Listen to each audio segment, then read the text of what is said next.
ভাই, আমি টাক হয়ে যাচ্ছি, আমার চুল নিজে নিজে ঝরে পড়ছে, আমি বুঝতে পারছি না আমার সাথে আসলে কি হচ্ছে।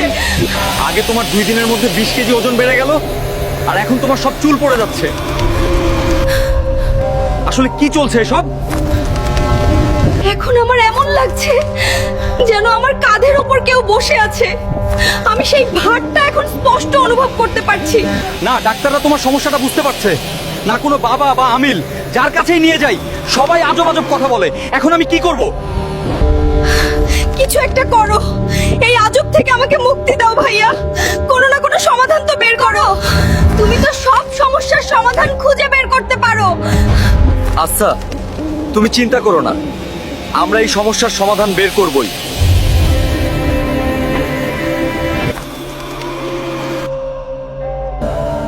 বাবাজি, আপনি কি আমাকে সাহায্য করার জন্য প্রস্তুত?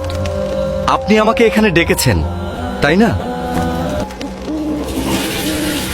একজন নারী ছিল, তার কাঁধের ওপর একজন জিন বসে থাকত। তারও কাঁধে প্রচন্ড ভার অনুভূত হতো, কিন্তু এখন সে সেই ভার থেকে মুক্তি পেয়েছে। ওই নারীই তোমাকে সাহায্য করতে পারবে এবং এই সমস্যার সমাধান বলতে পারবে। ঠিক আছে বাবাজি, আমি সেই নারীর কাছে যাব, হয়তো সে আমাদের সাহায্য করতে পারবে।